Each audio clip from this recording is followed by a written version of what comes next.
There is smoke surrounding this area, and behind this thick wall of smoke behind me, there are still flames raging inside. Right here is an example of just how strong these winds were that came through the town of Cisco. Take a look at this.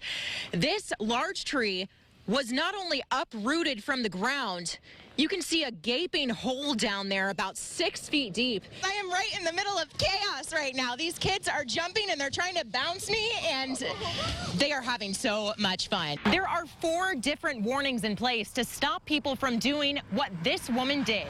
Here's number 1, number 2, number 3, and if all else fails, number 4, the fact that there's about 1,000 feet between here and where the bridge gaps at the end. He is a social media star with quite the following. I mean, take a look at this crowd of students gathered around the Illini Union right now. It appears the car was traveling north on 1st Street, came up and took out this light post right here, kept going and took out a parking meter that was planted just right here before coming to a stop through the window of the restaurant. They're taught to treat it as a very real possibility, and their instructor told me if they cannot rise up to the challenge, they need to consider another career. He won't be going far.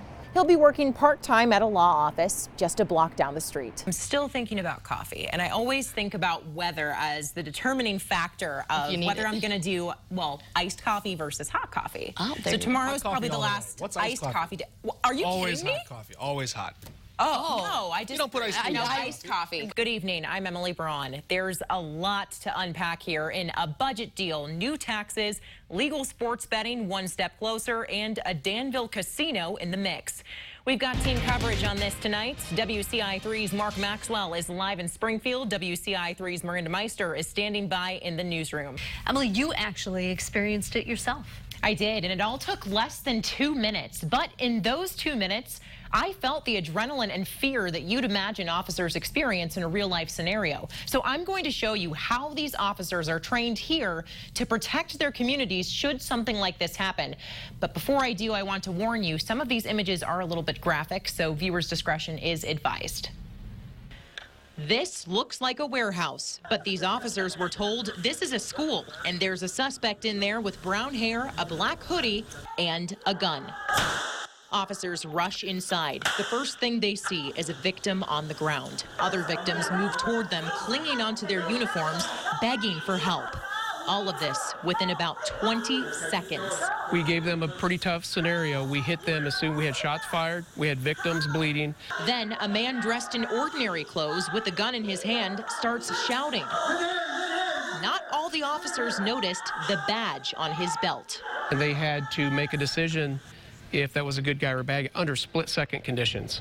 Jeff Verkler, leading the scenario, leads them through the last part of the drill. One more shot fired, then silence. As they made their way to the last room, they find the suspect dead. In less than 2 minutes, the drill is over, and officers like Tricia Thompson reflect.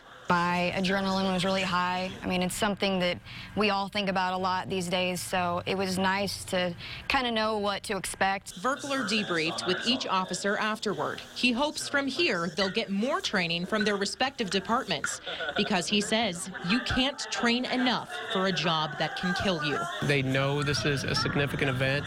They know it could very well happen.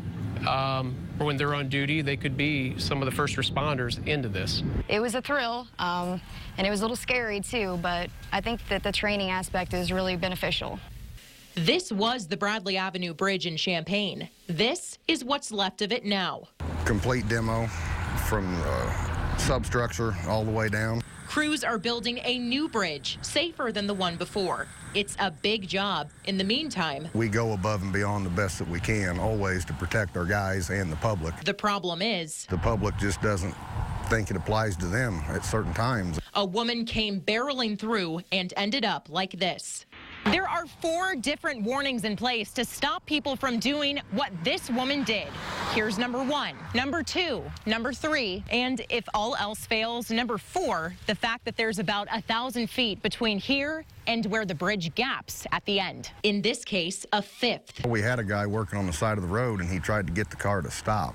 They just weren't paying any attention to him and blew right past him like he wasn't even there. Todd Baker says there are no skid marks left on the bridge. There actually was one guy working right in that area that just had to leave to go use the restroom for a second. No sign of braking. He missed it.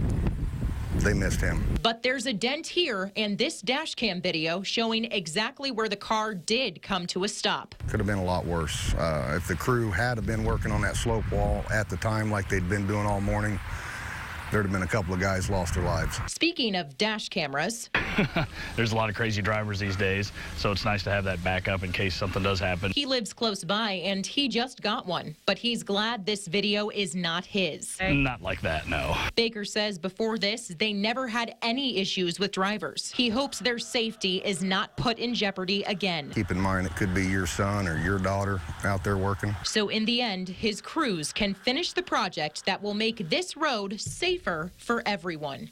Police say it can be very easy to mistake a BB gun for an actual one. So to address that, let you take a look at this. I took this picture to this park and put some people's instincts to the test. Do you think these guns look real? Yes, I do think they look real. Yes. Yeah, What if I told you these were BB guns? they look very real. Oh, that's shocking. Someone called Urbana police and reported seeing teenagers walking around with guns. That caller was fooled, and so were most people I asked in the park. Then Lieutenant Richard Searles decided to put me to the test. Okay, so on this board, there's 13 guns. And I want you to look at this board. I'm just going to let you look at it for just a second. And I want you to tell me how many of these 13 are real. Let me know when you got a good look. Give you 5, 4, 3, 2, 1. Okay. This one is real. It's fake. I think this one's real. Fake. Let me help you out. They're all fake. To the untrained eye, it's tough to spot the difference. They're absolutely designed to look like they're real. That's why he says the caller did the right thing. Parents need to be involved in their children's lives, and they need to make sure that they're not going out there in the general public with things that look like real firearms, because there's no point. Brittany Coleman learned that lesson the hard way. My son actually left the house with the BB gun, and one of our neighbors thought it was a real gun, and the police ended up coming back to bring the gun back to our house. Searles says the bottom line is it's better to play it safe and pick up the phone and be assured. If it's a BB gun, we will deal with it just like some kids with BB guns. 22 years ago, Barb and Jim Esworthy were in a car with their 2 daughters. A drunk driver crashed into them. It took their daughters' lives and changed theirs forever. It started almost instantly. As soon as the couple got out of the hospital, they formed an organization dedicated to drunk driving awareness called Journey. My contribution to Journey was not really very much. About the only thing I had to do was, hey, with the Journey, let's have a double chain. For Jennifer and Jackie, Esworthy wears their memory over his heart. Now he's ready to remember his soulmate. We were kind of a package deal. And that's how the law enforcement leaders they worked closely with, like former Champaign County Sheriff Dan Walsh, always thought of them. If I followed Jim or Barb, I couldn't do it. I was just too choked up. That's how well they conveyed to everybody the terrible tragedy that they went through, and that other people do when they suffer from drunk driving incidents. They raised money for squad car cameras for the U of I Police Department and Champaign County Sheriff's Office. Officers showed us how those cameras capture undeniable evidence of drunk driving. That's exactly what the Esworthys hoped for. It's been unbelievable that the Journey is still alive and well, so to speak, 22 years, 16 weeks later. And she did all that. Barb may be gone, but Jim says her mission will live on.